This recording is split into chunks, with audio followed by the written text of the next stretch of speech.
जनाब, cat is finally out of the bag. और आप देखें, इमरान खान साहब जिस चीज के बारे में बात कर रहे थे और सारा दुनिया उनको झूठा झूठा झूठा कह रही थी। अच्छा, बड़ी इंटरेस्टिंग बात है कि आपको पता ही है कि इमरान खान साहब कहते थे कि वो साइफर है, और फिर वो साइफर का पता चला जी वो गुम हो गया। साइफर क्या होता है ना कि एक डिप्लोमेटिक एक लैंग्वेज होती है जिसमें आपने प्रॉपरली लिखा होता है। जैसे कोर्ट की एक लैंग्वेज होती है, उसकी एक रूलिंग आती है, वो होती है।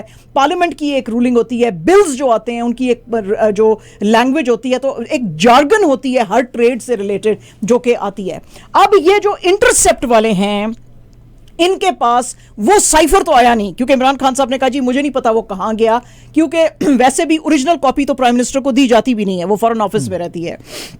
उनको जो कॉपी दी गई थी वो आसान जबान में वैसे भी लिखी हुई थी, जो उनको पढ़ सके और डीकोड उनको कर सके।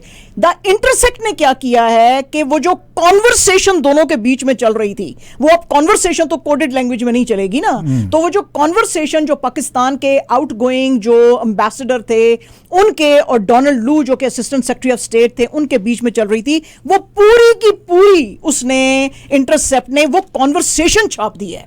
अच्छा जी, अब जब ये कॉन्वर्सेशन कल जब सामने आई तो आज जो है स्टेट डिपार्टमेंट के अंदर बड़े स्यापे पड़े। स्टेट डिपार्टमेंट के जो स्पोक्स पर्सन है मैथ्यू मिलर साहब, वो he was really grilled during the briefing जो आज हो रही थी। उसमें उन्होंने ये मैथ्यू मिलर साहब से पूछा, उन्होंने कहा जी कि इमरान खान साहब ने ये जो कॉन्स्टेंटली वो कह रहे थे कि एक साइफर आया था, उसके अंदर उन्होंने कहा था कि जी मेरी गवर्नमेंट को हटाने की कोशिश की जा रही है। तो आज भी मैथ्यू मिलर साहब ने, लेकिन एक उनसे गलती होगी, पहले तो वो सारा डिनाई करते रहे, वो कहते हैं जी मैं तो इस पे कमेंट नहीं कर सकता, मैं तो आपको नहीं बता सकता। पाकिस्तानी एम्बेसडर ने खुद ही स्टेट किया है कि ये शायद हो सकता है एलिगेशंस हुए, मेरा तो इसके साथ कुछ लेना देना नहीं है, यूएस का भी इसके साथ कुछ लेना देना नहीं है। यूएस क्यों चाहेगा कि लीडरशिप जो है उसका चेंज किया जाए? खुद पाकिस्तान की लीडरशिप कह रही है कि ये झूठ है, ये ड्रामा है इमरान खान साहब का। तो हम भी यही कहते हैं कि ये बिल्कुल झूठ है और ड्रामा है, हमारा इसके साथ कोई ताल्लुक नहीं है। हमने तो कभी यूएसए ने प्रेफर नहीं की कि कौन सी लीडरशिप जो है वो पाकिस्तान में होनी चाहिए। एक रिपोर्टर कंसिस्टेंटली वहां पे इंसिस्ट करता रहा और वो पूछता रहा तुम्हारा इसके बारे में क्या ख्याल है? उन्होंने कहा जी मेरा इसके बारे में कोई ख्याल नहीं है, तुम इसके ऊपर क्या कमेंट करते हो? मैथ्यू साहब ने कहा मैं इसके ऊपर कोई कमेंट नहीं करता हूं। फिर उसने कहा कि ये जो सब्सटेंस है, एटलीस्ट बताओ इस रिपोर्ट का, जो इस परपोर्टेड के पाकिस्तान की में जो केबल ये गई है, क्या उसमें ऐसा कुछ भी नहीं कहा गया कि जिसमें यूएस ने कहा हो कि पीएम इमरान खान को अपने ऑफिस में नहीं रहना चाहिए? उस पे फिर फंस गए जनाब मैथ्यू मिलर साहब। उन्होंने कहा यस क्लोजिश। अब क्लोजिश का क्या मतलब है भैया आपका? करीब करीब। हाँ, यानी कि एक तरफ तो आप पूरी तरह डिनाई कर रहे हैं कि नहीं जी असी तो क्या ही नहीं इमरान खान हटाओ, फिर आप कह रहे हैं कि हाँ कुछ मिलती जुलती लैंग्वेज हमने। मिलती जुलती लैंग्वेज का मतलब है कि आपने अगर चलो बहुत खुल के नहीं भी कहा होगा, वैसे तो उन्होंने पूरी वो मुलाकात की मिनट्स ऑफ मीटिंग भी नहीं है, वो पूरी एक्चुअल कॉन्वर्सेशन छाप दी है। क्लोजिश का तो मतलब यही है कि इशारा तो फिर आपने दिया होगा ना कि इस बंदे को हटाओ, है ना? तो वो इनके मुंह से फिर निकल गया, जिसकी की वजह से आज सारी दुनिया, अगर आप ट्विटर देखें, क्या अरब वर्ल्ड के इंटेलेक्चुअल्स, क्या खुद अमेरिकन इंटेलेक्चुअल्स, क्या इंडियन जो हैं वो, क्या बाकी की दुनिया, everybody now is questioning Biden administration कि क्या तुम लोग डेमोक्रेसी पे बिलीव करते हो? क्या तुम बिलीव करते हो डेमोक्रेसी पे? अगर करते हो तो एक दूसरे मुल्क के अंदर इंटरफेयर करके तुमने कैसे एक जो डेमोक्रेटिकली इलेक्टेड गवर्नमेंट को हटाया? तो आज जो है वो ये। तो फिर उन्होंने कहा जी, उसने फिर से उन्होंने पूछा कि क्या आप मुझे बता सकते हैं कि ये रिपोर्ट एक्यूरेट है? फिर उनके मुंह से निकल गया कि अगर ये 100% भी एक्यूरेट है तो हमारा कुछ लेना देना नहीं है। अगर तुम्हारा कुछ लेना देना नहीं है तो तुम क्यों कह रहे हो कि 100% भी अगर ये करेक्ट हुई तो वाई? यानी कि आज वो बहुत घबराए हुए थे मैथ्यू मिलर साहब, और उन्होंने बहुत सारी मिक्स चीजें की, क्योंकि वहां पे जो बैठे हुए थे आज वो अमेरिकन जर्नलिस्ट जो थे ना, उन्होंने आज पकड़ा। आज बेचारे किसी पाकिस्तानी ने या इंडियन ने उनको नहीं पकड़ा। तो आज उनसे वो क्वेश्चन कर रहे थे, तो उन्होंने कहा जी नहीं हम तो किसी की साइड नहीं लेते, हम तो नहीं बताते कि कौन सी लीडरशिप आए। तो उन्होंने कहा जी कि फिर क्लोजिश का क्या मतलब है, क्लोजिश का क्या मतलब है ना?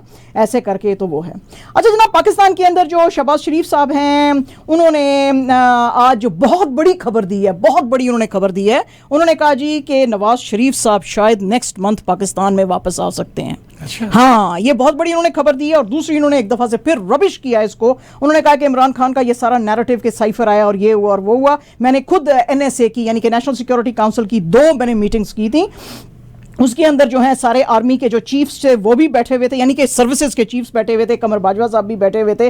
और उसके अंदर जो है एम्बेसडर हमारे ने असद मजीद ने भी कहा है कि ऐसा कोई कॉन्स्पिरेसी का उसमें एलिमेंट नहीं था। हालांकि उसने तो आके सारी आपको कॉन्वर्सेशन सुनाई है भाई, तो वो कैसे कह सकता है। लेकिन आज उसको पता चला है कि असद मजीद को उठाकर ले गए हैं और वो अब ज़ाहिर है उसको देंगे जोर शोर के भाई तुम बोलो कि नहीं ये झूठ है सारा जो इमरान खान बोल रहा है। बहरहाल तो वो कहते हैं जी कि अगर ऐसा ही होता और अमेरिका का इतना ही हमारे पे दबाव होता तो फिर हम रशिया के साथ डील नहीं कर सकते थे। और पायान रशिया की डील की वजह से ही तो उस बेचारे को हटाया है, क्योंकि वो जो कॉन्वर्सेशन थी उसमें यही तो उन्होंने कहा कि हम we are extremely unhappy with Khan going to Moscow at this point just a day before Moscow entered in war with Ukraine. तो हम उसके ऊपर बहुत नाखुश हैं। तो उसकी वजह से जी हम ये सारा कुछ कर नहीं सकते थे। अच्छा, इसके ऊपर अब जो outgoing interior minister Rana Sanaullah साहब हैं उन्होंने अब कह दिया है कि इसकी ऑथेंटिसिटी तो हमें सोर्स की कुछ पता नहीं है। जब प्राइम मिनिस्टर साहब ने ये सारी बातें की तो उन्होंने कहा जी ऑथेंटिसिटी तो हमें पता नहीं है, लेकिन हाँ हम इसके ऊपर एक जो है इन्वेस्टिगेशन ज़रूर बिठाएंगे।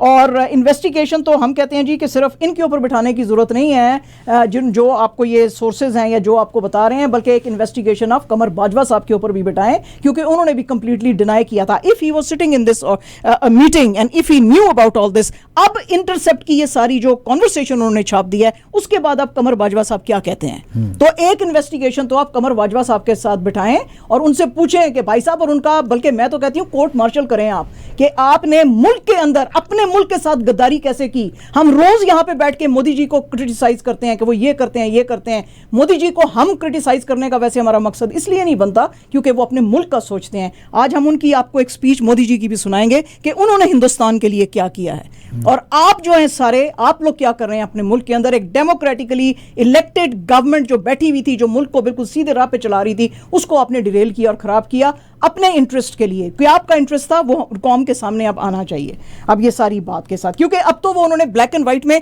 कॉन्वर्सेशन ही छाप दी है ना, उसमें तो कोई there are no two ways about it, no denial अब।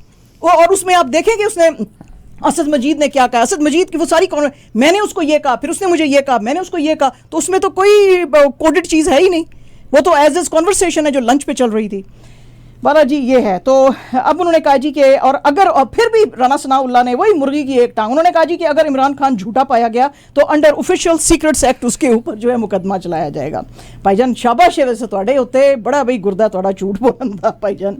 अच्छा जनाब, आज एक एक्सप्लोजन हुआ है कोयटा के मोती राम रोड के ऊपर। उसके अंदर 2 जो हैं लोगों की जख्मी होने की इतला आई है, लेकिन इसमें कहा गया है कि उसमें कोई शायद नहीं है, टेररिस्ट का कोई हाथ नहीं है। ग्वालमंडी एसएचओ जवाद शाबान ने आज इसके ऊपर बात करते हुए कहा कि यहाँ का जो एक वो जो क्रैकर शॉप वाला ओनर जो है उसने ला के ये सारे बहुत सारे पटाखे जो हैं, ये भी 14 अगस्त आने वाली है, तो उसके लिए इसने छत के ऊपर रखे थे और गर्मी चूंकि बहुत ज़्यादा थी उसकी वजह से उसके अंदर आग लगी। हाँ, हीट से फट गया और हीट की वजह से फिर वो एक्सप्लोड हुआ। और फिर बलूचिस्तान के जो चीफ मिनिस्टर हैं मीर अब्दुल कुद्दूस बिजंजो साहब, उन्होंने भी इस जो है इंसिडेंट को बड़ा किया है, कंडेम किया है।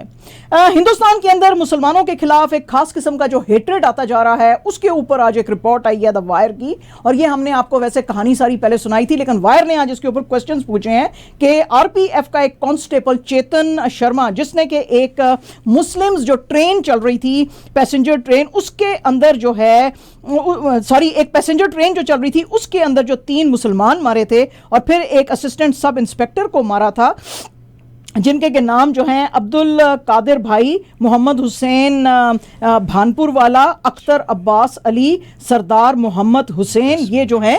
तो ये कैसे ये सारे जो हैं सामने जो चीज़ें आपके आई हैं। और फिर एक बॉडी जो थी जिसको किसने मार के उस पर खड़े होकर उसने कहा कि ये सारी इंफॉर्मेशन इनको पाकिस्तान से आती है और ये जो है अगर इनको इधर रहना है तो मोदी जी और योगी को और ठाकरे साहब को याद इनको करना पड़ेगा, उनको अप्रिशिएट करना पड़ेगा, और अगर इनको वोट देना है और यहाँ पे रहना है तो इनके साथ मिलकर चलना पड़ेगा। तो वो कहा जा रहा है, अब ये पूछा गया है इस रिपोर्ट के अंदर कि क्या ये जो हेट स्पीच मुसलमानों के खिलाफ इतनी ज्यादा बढ़ गई है जो सिंह साहब ने भी किया है, उसके ऊपर अब क्या एक्शन लिया जा रहा है। अथॉरिटीज का कहना है कि जी जो सिंह साहब हैं उनको मेंटल हेल्थ इश्यूज हैं और ये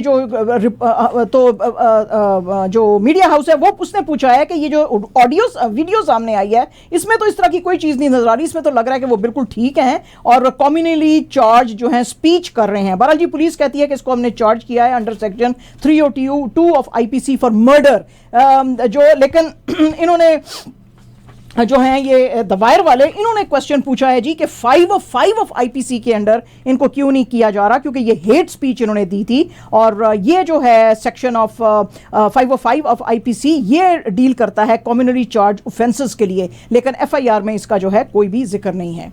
और जनाब ये आज आपको पता ही है कि नो कॉन्फिडेंस मूव जो थी वो लाई गई थी मोदी जी के अगेंस्ट लोकसभा के अंदर, तो लेकिन उन्होंने स्पीच ऐसी की कि जो है ऑपोजिशन बिल्कुल वहां से निकल के चली गई। शशि थरूर साहब ने कहा जी कि 1 आवर एंड 45 मिनट्स में हमने सिर्फ इंसल्ट्स और अब्यूज सुना है, इसलिए हम खड़े नहीं हो सकते थे मोदी जी का स्पीच और सुनने के लिए। Leader of opposition in Lok Sabha Adhir Ranjan Chowdhury ने कहा कि जी आज भी मोदी जी जो हैं वो नीरव बने रहे, नीरव मीन साइलेंट रहे मणिपुर के किस्से पे, तो यानी नीरव मोदी की तरह, आपको पता ही है बहुत बड़े कौन है इंडिया के, उसके साथ उन्होंने मिला दिया, तो नीरव मोदी आज ये बने रहे, तो ऐसे कुछ उन्होंने उनके ऊपर कहा। इसके ऊपर मोदी जी ने आज बहुत लंबी चौड़ी स्पीच की। उन्होंने कहा जी कि ये जो मणिपुर के अंदर क्लैशेस हुए हैं बड़े वायलेंट हैं और औरतों के खिलाफ जो कुछ हुआ है मैं बड़ा इसके खिलाफ हूं, और सेंटर जो है हर तरह की एक तो इनको सपोर्ट देगी और कल्प्रिट्स जो है उनको बुक किया जाएगा। ये जो इंडिया अलायंस बनाई गई है ये बहुत ही भोंडी है और ये एरोगेंट किस्म के लोग हैं, और ये तो हमारे लिए बड़ी अच्छी चीज़ है नो कॉन्फिडेंस मूव। जिस वक्त ये लाए थे तो हम 2018 में भी जीते थे, और अब मैं इनको कह रहा हूं कि बहुत अच्छा हमारे लिए ओमन है कि अब हम 2024 में भी रिकॉर्ड्स ब्रेक करेंगे और फिर से जीतेंगे। तो मैं इनको अपोजिशन को कहता हूं कि 2028 में भी प्लीज़ एक नो कॉन्फिडेंस मूव आप लेकर आना। वो कहते हैं जी कि तुम लोग सिर्फ जो है पावर के लिए हंग्री हो, और ऑपोजिशन जो है वो सिर्फ इंडिया को उसने किया, they drove India at the verge of bankruptcy 1991। और वो कहते हैं जी कि 2014 में जब हमारी फिर पावर थी तो हमने दिन रात काम करके हिंदुस्तान को दुनिया की 5 बड़ी इकोनॉमीज में बनाया है through reform, perform and transform. और जो कांग्रेस है खासतौर पे उसका तो वो तो हमेशा उन्होंने अपना यार जो है पाकिस्तान को बनाया, और पाकिस्तान के ऊपर कैसे आपने ट्रस्ट किया जबकि वो अपने टेररिस्ट आपके मुल्क में भेजता था, और उनका तो कुछ अपना है ही नहीं कांग्रेस का, उन्होंने तो अपना सर नेम तक चोरी किया हुआ है, गांधी जी से लिया हुआ है उन्होंने। तो काफ़ी आज मोदी जी ने अच्छा लड़ताड़ा इनको। अच्छा जनाब, इंडिया के अंदर एक बहुत बड़ी डील हुई है एंटरटेनमेंट इंडस्ट्री में। जी एंटरटेनमेंट जो है उनका जो जापानीज ग्रुप है सोनी ग्रुप, उनका जो इंडिया ऑफिस है उसके साथ डील हो गया है for $10 billion and this is Indian film industries biggest, यानी एंटरटेनमेंट इंडस्ट्रीज बिगेस्ट जो है वो मर्जर है जो ये हुआ है, और ये अब बन जाएंगे इंडिया के सबसे बड़े इंडस्ट्री प्लेयर। और इनका डायरेक्ट जो कंपटीशन रहेगा वॉल्ट डिज्नी इंडिया और मुकेश अंबानी का जो नेटवर्क 18 है उससे। ये जो डील थी सारी 2021 में बनाई गई थी, लेकिन उस वक्त जो जी के सीईओ थे पुनीत गोयनका, उनके खिलाफ जो है प्रॉब्लम्स क्रिएट किए थे इन्होंने securities and exchange board of India ने, बल्कि उनके कुछ डेवलप हो गए थे उनके साथ। तो उस वक्त सीईओ साहब ने कहा था कि कुछ भी हो ये हम इस मर्जर की तरफ जाएंगे। तो आज ये जो हो गया 51% जो है इसका Sony Pictures Network India own करेंगे, और 3.99% जो है वो जी फाउंडर्स जो हैं वो इसको ओन करेंगे। सलमान खान की फिल्म अंतिम आई थी जी कुछ अर्सा पहले, और लोगों को अच्छी नहीं लगी थी। 2021 में आई थी और बॉक्स ऑफिस पे वो फेल हो गई थी बड़ी तरह। इसका सबसे पहला एक मराठी वर्जन आया था बोल बिंडू जो प्लेटफॉर्म है उस पे, और डायरेक्टर जो हैं प्रवीण ताड़े उसके ऊपर बात कर रहे थे, और वो कह रहे थे कि मैंने ये फिल्म सबसे पहले बनाई थी मराठी में मलशी पाटन के नाम से, और बहुत बड़ी ये हिट हुई थी, और उस पे 15 लिमाया थे, और वही इनका इंटरव्यू भी ले रहे थे। तो उन्होंने कहा कि आपने वो अंतिम देखी है? उन्होंने कहा जी ना तो मैंने देखी है और ना ही मुझे देखने का कुछ इतना शौक है, क्योंकि जो मेरी ओरिजिनल फिल्म थी वो बहुत ज़बरदस्त थी, और सलमान खान ने जब से देखी थी वाओ वाओ कर रहे थे, लेकिन he created a mess of that film. तो उन्होंने काफ़ी सलू हमारे भाई को काफ़ी वो किया।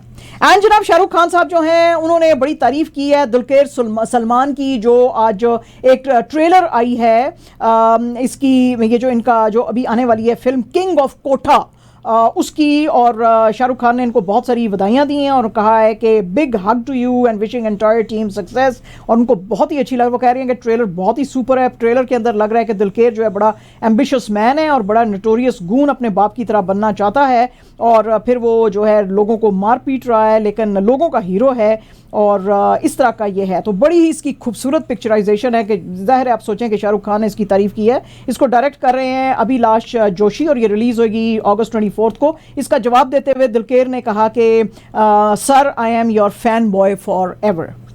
पुलिस जो है जी अब नॉर्दर्न ग्रीस के अंदर उन्होंने 7 रोमेनियन लोगों को पकड़ा है क्योंकि उनके पास से नाइव्स और बहुत सारी चीजें बरामद हुई हैं क्योंकि यहाँ पे सॉकर के मैचेस होने वाले हैं। तो ग्रीक जो अथॉरिटीज़ हैं उन्होंने कहा है कि हमें लगता है कि यूरोप से और भी कुछ ऐसे लोग आ सकते हैं क्योंकि अभी लास्ट वीक भी यही हुआ था कि यहाँ पे एक ग्रीक फैन जो था 29 इयर्स का उसको स्टैब कर दिया गया था। तो काफ़ी स्टैबिंग और किलिंग्स की जो हैं ये स्पोर्ट्स के बीच में यहाँ पे बढ़ गई हैं वाक़यात। तो उसकी वजह से अब ये जो होने वाला है एक मैच ग्रीक क्लब ओलंपिकॉस के और इसका गैंग ऑफ बेल्जियम का, तो वो कहते हैं जी कि इसको बहुत ही हाई सिक्योरिटी के अंदर जो है अब खेला जाएगा।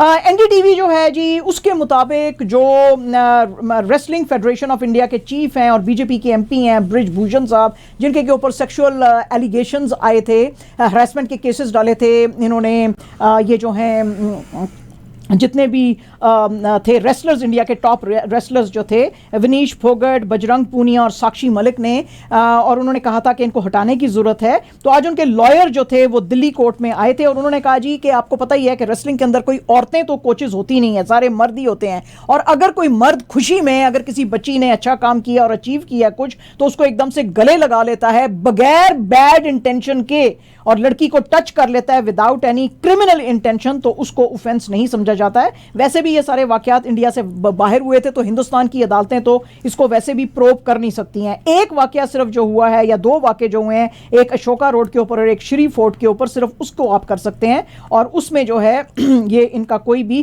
क्रिमिनल इंटेंट नहीं था। तो ये जब सारी बात आई तो अब इन्होंने, विनेश ने और बजरंग और साक्षी ने, इन्होंने कहा जी कि हम आज प्रेस कॉन्फ्रेंस करेंगे। तो एज वी स्पीक उनकी वो चल रही थी वहाँ पे प्रेस कॉन्फ्रेंस अभी थोड़ी देर पहले तक, तो उसके डिटेल्स अभी नहीं आए हैं, वो हम आपके साथ कल करेंगे। ये प्रेस कॉन्फ्रेंस थी जी दिल्ली के राजघाट पे चल रही थी।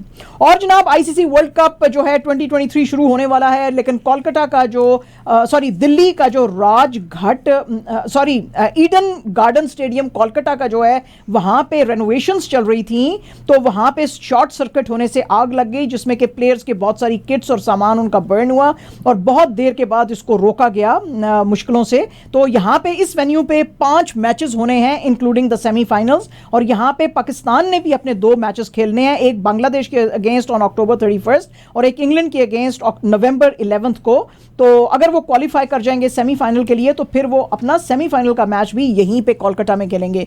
तो आज इसके ऊपर जो है काफ़ी जो है वो लोगों ने बात की कि ये ड्रेसिंग रूम्स जो हैं अगर ठीक ही नहीं है तो फिर ये मामलात कैसे चलेंगे। एंड जनाब एब्सोल्युटली अवर लास्ट न्यूज़ आप देखें ज़रा कि सोशल मीडिया के ऊपर कैसे गलत किस्म की खबरें जो हैं वो कितना बड़ा मुद्दा बन जाती हैं। एक ऐसे ही एक जो है ट्विटर के यूज़र ने एक शोशा छोड़ा और उसने कहा जी आपको पता है कि ये किस कलर का टेनिस बॉल जो है जब टेनिस खेली जाती है तो ये विमिल्टन के अंदर और दूसरी जगहों पे तो इसका बॉल का क्या कलर होता है।